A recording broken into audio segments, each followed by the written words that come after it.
ፋዘር አንድርያስ አንድሬዎፖሎስ ይባላሉ።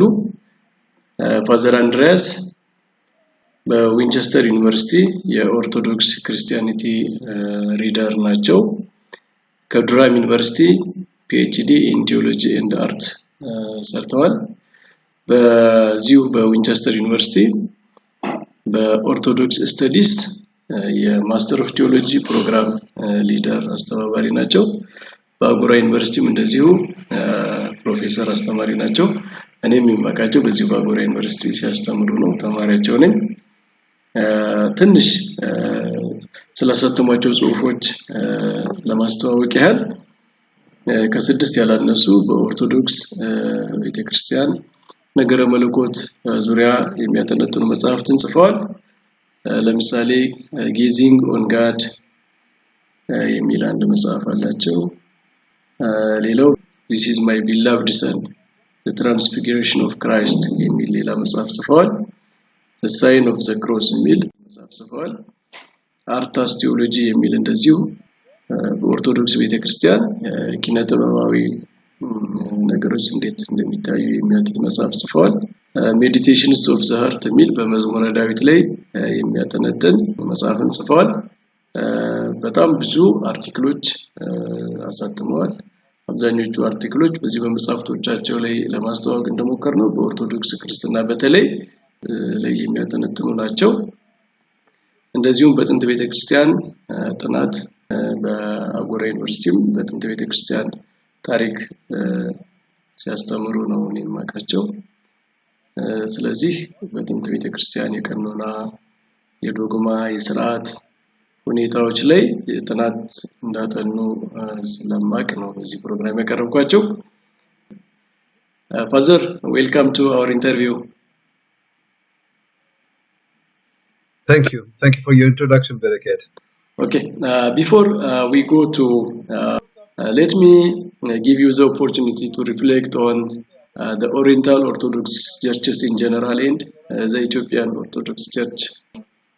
Yes, I think that all of Christianity has a lot of respect and a lot of interest in the, especially in the Ethiopian Church, because we know that it is one of the most ancient churches. We know that it's part of the conversion that we see in the book of Acts, and also we know that they have kept one of the most ancient forms of Christianity. It has just been unfortunate for the rest of us, for more Western or Northern Christianity, that we have been separated for a very long time, mostly for geographical reasons. And this is still one of the ancient pockets of Christianity that the Western world has not come to know sufficiently yet. So it is one of my hopes to be able to visit Ethiopia in the future and to be able to see all those sites from up close. You are welcome, Father. You are welcome. Learn about Ethiopian Christianity tells me the same message, that this is one of the most interesting and ancient expressions of Christianity that, of course, for this reason concerns us all. So this is something that I would like to make an effort to get to know even more in the future. It is great, Father. Let's go to the first question. Ethnicity and nationalism are affecting the Orthodox world very seriously, as you know, and it is one of the serious problems in our country, in our church. So what do you say about these problems, especially when they are observed from our Orthodox Christian point of view? Yes, it is, as you say, a difficult problem, especially something we experience in our days.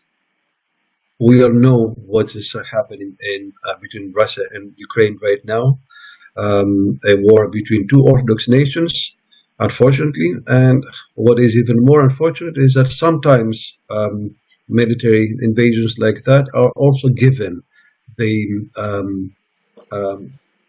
outlook of Christianity as well, of spirituality. That's a great sin on our part. But the reason for this is that for a very long time, the national identity of a certain country, a certain place, was expressed hand in hand with its religious identity, with its spiritual identity. Now, that is something that we have suffered more in the Orthodox Church, in the various families of the Orthodox Church, because there is no central administration as we find in the Roman Catholic Church that, in a sense, solved this problem. Of course, whether this is the ideal problem, the ideal solution to this problem, we would not agree. We would think that to have a centralized international authority is too dear a price to pay. This is not something that we accept in the Orthodox world, but we do not seem to have found a very good alternative so far. That is something that we see the last few decades especially.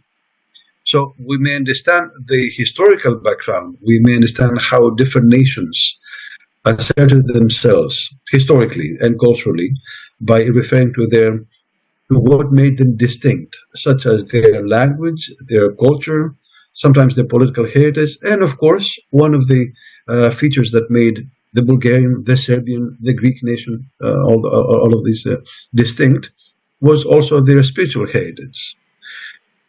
So we can understand why this has been happening in the last 200 years, approximately, the last 2 centuries. But then, when we get deeper into what Christianity is, and what Orthodoxy is, we see that this is not at all the spiritual principle that we find in the gospel itself, in the writings of the fathers, in the real tradition of the church. In fact, right from the beginning, the message of Jesus Christ to his disciples is to go and make disciples of all the nations. It was a very clear instruction because the first generation of Christians who were coming from the Jewish background asked the same question, whether we should see Christianity as an extension of our national, at the time, Jewish identity. And the message was very clear: no, this is not what we're going to do. Christianity is a universal call to freedom and to salvation. The message of Jesus Christ is not to be shared with only a chosen people, but with the entire world. And we can also see that the generations that followed understood that very, very clearly. The generations of the missionaries who went throughout the entire world brought the message of Christianity, the good news, the gospel of salvation, without making any distinction between, as St. Paul says, Greeks or barbarians or Scythians or any other national identity. So the spiritual message is very clear when we look into the writings of the fathers, when we look into the gospel itself. What we experience nowadays is simply because of our own sins, because of our own inability to realize and stand up to the measure of the message of the gospel itself. Yeah. Yes. Okay, Father. This problems have many dimensions, as you know. For example, as many people who are serious proponents of ethnical and national endeavors assert that the gospel encourage multiculturalism and multilingualism. So, in one aspect, we have to respect this, and on the other, the church is universal and Christianity is a eschatological religion which takes Christianity as a higher form of identity. So where is the balance between this multiculturalism and having a higher value, which is Christianity? Yes, that is a very good way to look at it, because we really want to find the proper balance. And while we live in this world, of course, we belong to families of languages, of nations. This is how the world operates. This is how human societies operate, and that's a good thing, because the alternative would be too too scary to consider. The alternative is that we would be forced to abandon all local variations or features that we find in our national identity, in our language, in our customs, in anything like that, and we're forced to make a universal human identity. This is only a nightmare. This is not doable. This is not practical, but also it's not something that we would like even to consider. So we know that we can belong to families like that, linguistic, ethnic, all sorts like that, and the presence of Christianity within our cultural identity would allow us to orient our ethnic identities towards the eschaton, as you said. So we can. The challenge is that we bring our family identity, our personal identity, our ethnic identity towards the fulfillment of the eschatological vision, rather than to say, well, this is not something that we would want to have with us. And this is a kind of balance that we have seen in the past in the Orthodox tradition. One great example of this is when missionaries were sent to the place that later became Russia, Ukraine, the Slavic countries. Now, for a very long time, of course, these populations did not have a way to write the gospel and the liturgical text because they had not any written language. The direction that the Western Church had given for a very long time is to convert even linguistically people like that. To think that, well, you do not have a good enough culture to sustain, to bring the gospel to you or the liturgy, that's all right. We'll replace what you do simply with Latin. The Orthodox Church did not take that stance at all. In fact, they created an alphabet for people like that so that they could speak and use the liturgical language, and they could read the gospel in their own language. That is a great sign of respect of these local languages.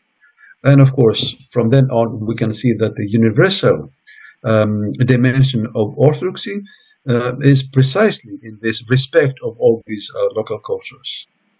And the wider understanding is that, as St. Paul reminds us, we may live in this world, but our true citizenship is celestial. It is of the heaven. But as you said, when you asked the question, it is precisely a question of balance. We cannot negate our earthly citizenship, but at the same time, we know that the salvation of our earthly, ethnic, linguistic identity is to bring it into the eschaton. So to bring everything that defines us in this life, our ethnic identity, our personal identity, to bring it to the fulfillment of the eschaton, carrying it with us. It's similar to the miracle of the healing of the paralytic that Jesus, we can see in the gospel when Jesus Christ tells the paralytic in the gospel of John, you can get up and you can carry your bed with you. In a sense, everything that has brought us to this point of the miracle, to this salvation, is our human history. And we don't cast it aside. We bring it with us, even after our healing. So if the miracle corresponds to our salvation, to eternal life, to the eschaton, and the bed that was our home for a very long time while we were sick, while we were paralytic, that too is also given some of the grace, and we're asked to bring it in with us. But what we expect at this stage is the harmony with all the local cultures. We could not say would not be able to imagine at that stage that there's any culture that is higher or lower than any other, because all of us are perfectly capable of providing a home for the spiritual content of the gospel and of the Christian tradition. But this is what will save it. It's great, Father. It's a great explanation. Okay, Father. Let's go to the second point. Given all these problems related with ethnicity, nationalism, and other political aspects also, in the Orthodox Church. Let's go to discuss about the canons, the divine laws of the Church, because this kind of problems partially need strict adherence to the laws of the Church. As you studied the early Church, can you give us brief insight how the canons of the Church were developed in the early Church? Yes, and that is a great question as well, one which has confused people for a very long time. And the great confusion here is that sometimes we think of canons as similar to civil laws, in similar ways that a state needs its laws to operate, its regulations. But a canon is not like that. There is a very great difference here. What we see is that in the early church, and even the church today, is that there is the presence of Jesus Christ, the presence of the grace in the church that is much bigger than any kind of legal limitation. And it's much bigger than any way that we can use to even imagine what the church is like. And we can see it right from the first generation of the gospel itself and of the letters of St. Paul, that there is a great distinction between the legalistic approach that we have found in the spiritual legacy before Christianity in Judaism, and the grace that now is brought as a result of the incarnation, the crucifixion, and the resurrection of Jesus Christ. Now, that's one of the most strong points of the gospel, and of course of the thematic of the letters of St. Paul. We have law on the one hand and grace on the other. And the message is very clear. You're not subject. We are not subject to law anymore because we have the grace, because we have the presence of Jesus Christ among ourselves, which is much bigger than any kind of law or regulation. Okay, but then this creates an interesting question. If this is the case, how is it that we operate with canons, with some sort of regulations in the church tradition? I think that this kind of controversial paradox is precisely what will give us the guidance. What we see with the early canons of the church is that they were never meant to be written as laws. They were never meant to replace the Mosaic law or the several laws and regulations that we find in the Old Testament, nor were they meant to be like laws we find within a state. Instead of that, we can see people, especially in the Egyptian desert, who were experienced in the ascetic life. They were experienced in the spiritual life, and because of this, they gave some advice to people who were younger, to people who were not as experienced. And also something similar happened within parishes. When the church tried to organize itself, the experience of people who had been instructed by the apostles themselves, or who were older at this, or who had a hand in setting up a parish before, that came through initially in the form of informal advice. So this is something we can notice about the, let's say, softer canons, the ones that suggest and try to illuminate a way rather than to say that this is not something that you should do. Of course, every now and then we can see that the church was necessarily found in the position to take more strict decisions. And this is because it would not be possible for everyone, unfortunately, because of our own sinfulness, because of our own difficulties, to accept both A and not A. Sometimes the church had to decide between two positions that would not be compatible with each other.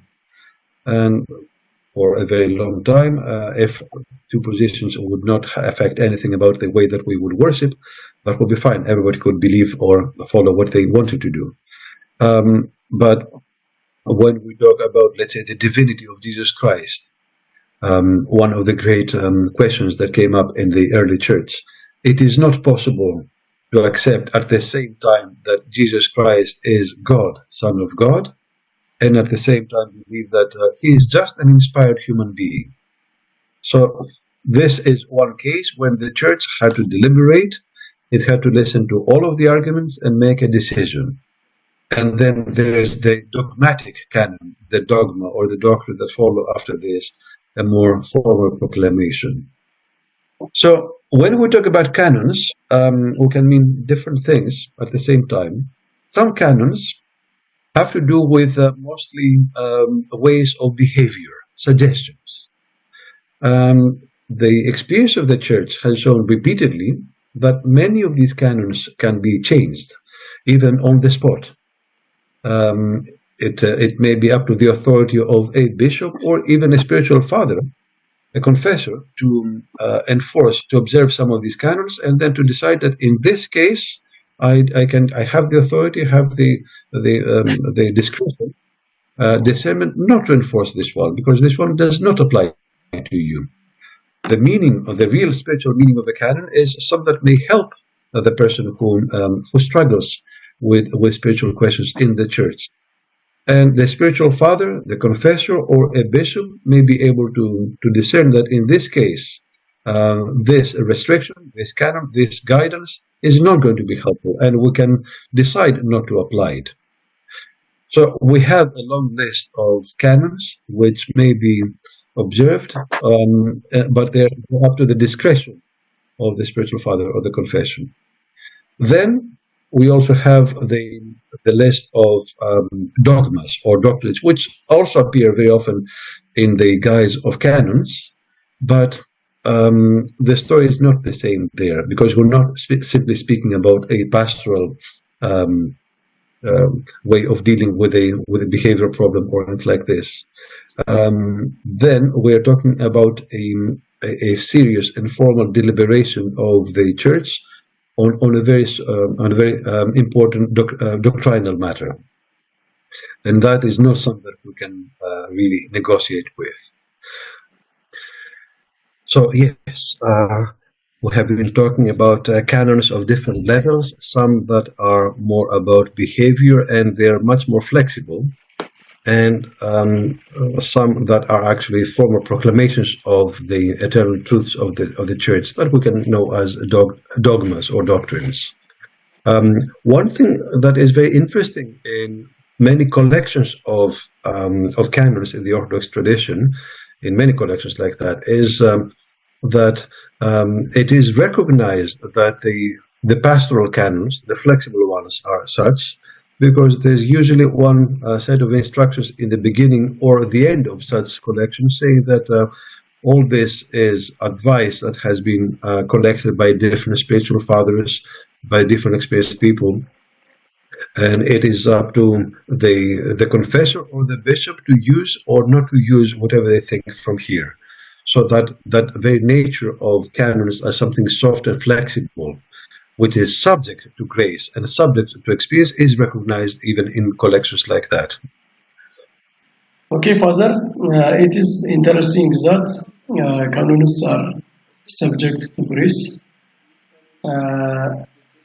When we see it from another direction, most of these canons were developed in the early times of the church, when the unity of the church and the administrative and priestly offices of the church were challenged by schisms and external enemies.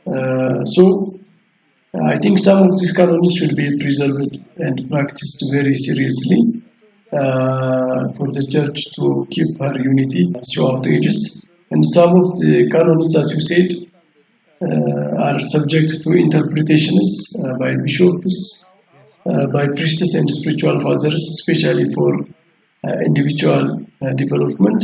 So how can we differentiate between these different levels of canons? Yes, even the softer ones, when we say that the church is flexible, that does not mean to say that they are canons without any significance, or that it doesn't matter if you enforce them or if you do not. But the application is something that it may be left to the discretion of the confessor.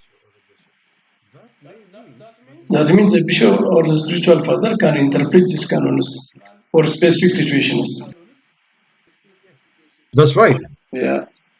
That's right, and sometimes in some cases, the confessor may decide that there may be a recommendation for a penal or something like that. In some cases, he may judge that actually he has to become more strict than the recommendation, because that's usually a general recommendation, and well, it's the same thing as going to a doctor. Not everyone who has a cough goes to the doctor and receives the same medicine, because the doctor will be able to discern if the cough that I have is because of my lungs or because of my throat or because of my nose or anything like this. So we may be 3 people who visit the doctor's office, and 3 of us will receive a different medication or different suggestions. We're not the ones who usually are aware of what the deeper problem is.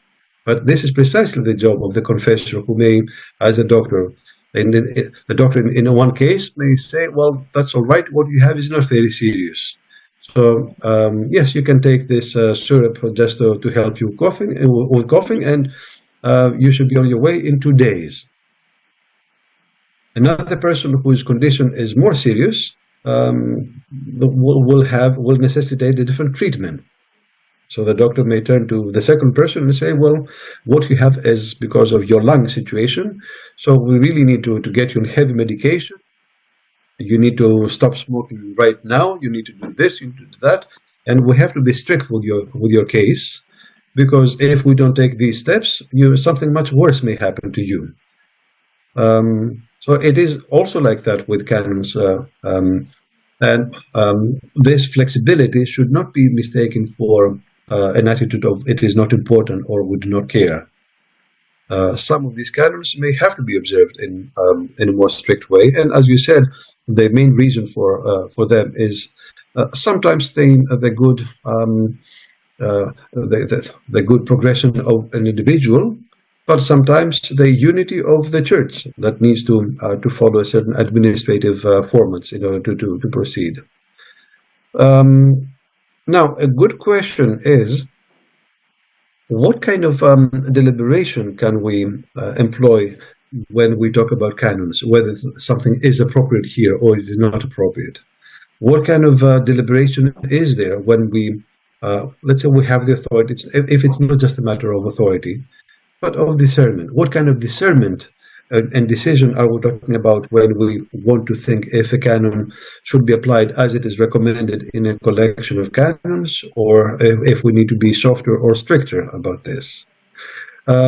One answer that is often given to this question, which in my opinion is completely distracting, is to consider whether some of these canons are appropriate for the modern world. And that means sometimes that we think that the modern world is more difficult for us to enforce more ancient canons. But I would have to say that in most cases, this does not apply. If we take, for instance, the canons of fasting, it's much more easy in what we live today to fast much more strictly, because we have access to food, to many foods throughout the year. We have access to most vegetables and fruit throughout the year. So if we decide that for a certain amount of time we want to live only with vegetables and fruit, it is much easier now than in the past. So when it comes to things like this, yes, it is not. The modern world has not made it more difficult for us to follow the traditional canons. It has made it even easier. Yeah. On the other hand, several of the pastoral canons of the past recognize a social order that operates in a very different way, and that is something that we have to take into account. But in order to make a determination of whether the canon, whether it's about fasting, whether it's about the church administration, whether it's about priesthood, about anything, we need to recognize what is the spiritual authority, what is the spiritual message that this canon is trying to protect. And then to make sure that if it is necessary, and that's a big if it is necessary for us to change anything in the application of this canon, we will do that precisely because we want to preserve the spiritual expectation that was there in the first place. Not in order to simplify things or because strictness is a matter of the past, nothing like that. But sometimes we may have to change things so that the things do not change in their essence. But that's a very different procedure than what people often think that, oh, well, these canons were written 200-300 years ago, or sometimes even 15 centuries ago, and they don't apply today because today is a modern world. No, it is never as simple as that. Okay, Father, it's an interesting discussion. A question that can be raised related with this is, as the whole life of the church is inspired life from the Holy Spirit, canons are also the results of this inspired life.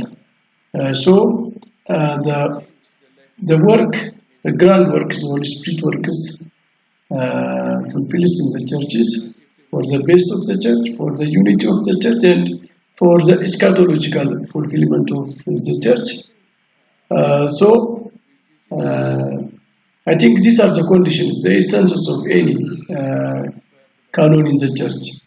Unless a canon serves this purpose, it cannot be a real law of the church. So some people just take the pretext that canons are changeable, and they try to change the canons into earthly interests. So, in what condition are canons changeable? I raised this question because I think the essence of the church is not changed. It cannot be changed, and the essence of canons also cannot be changed because the purpose canons served 2,000 years ago is the same purpose they can serve today. It cannot be changed. So, what is the condition that the church can change its canons? Or to make it more clear, what do we mean by the statement canons can change? Yes. We have to first recognize that we cannot change something that we do not understand. If we do not understand why a canon is what it is, or what it's trying to express, then we should simply not mess with it. In the same way that if we do not understand how the engine of our car works, we're not you and I. If we're not mechanics, we're not going to try to do anything with this. So that's the first step, to try to understand what was the need for the church to impose this canon when it did. It is always the case because it tried to safeguard a certain spiritual principle. It tried to protect something. It tried to steer away from some problems. Okay, so let's say that we can take this first step, that we have the historical, the cultural information that may allow us to recognize how and why and when a canon was set in place. And now the conditions of the modern world sometimes have changed, not as in the case of fasting necessarily making the something more easy or more difficult, but simply because the cultural background is different. Let's use an example that many people may find familiar. Much of the canonical tradition of the church took place when the political systems were very different. It was not possible or necessary for the church to create its own secular rules, its secular laws. It was not necessary for the church to protect itself with its own armies. Something like that took place in the Western European tradition, when there was no clear political protector of the church. But this is not what we see in the Eastern Roman Empire, in the Greek Orthodox tradition. Okay, so we could have a discussion about the relationship between the political authority and the ecclesiastical authority. Whenever we look into such models from the Middle Ages or from even a couple of centuries ago, The political systems had always been monarchies. It had to do with a king or with an emperor. Today, this is not the case anymore. If there are certain canons that recognize the relationship between the church and the state as that which has to do with a stable ruler, with the king, who is there appointed because of the grace of God, and the head of the church, this, we can see, does not apply anymore. So any canonical context that defines or describes the relationship of the church with the political authority would necessarily have to be different.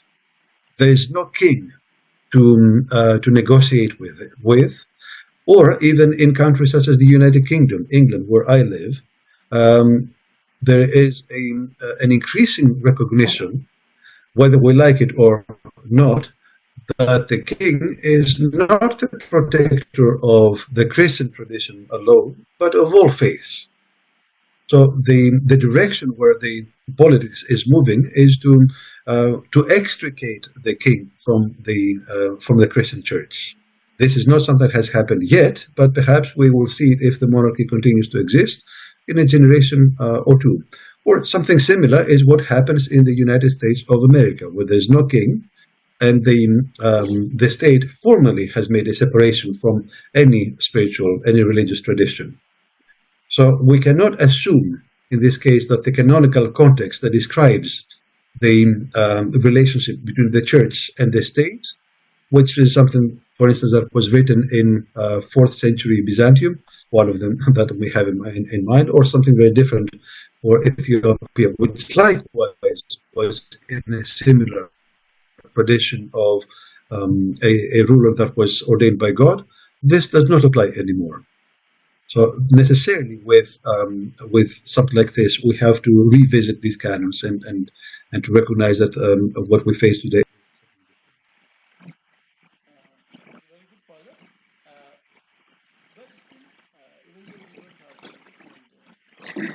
Okay, Father. Also, we don't have the ancient type of monarchies and authorities in our time. We have still governments and formal status, and the church should have to.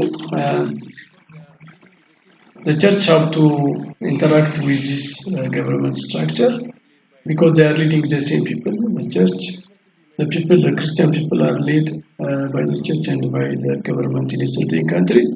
So there must be some interaction, and I think the church should always use these canons as a platform for its interaction. But I have to say these canons they were used in the ancient times for the monarchian type of governments. Now, how can we use these canons for our modern time? And related with these canons in the modern time is the concept of synods. We have synods in our modern nation states in Orthodox countries. So how are these canons and synods to interact with state apparatus and government structures in healthy way situations?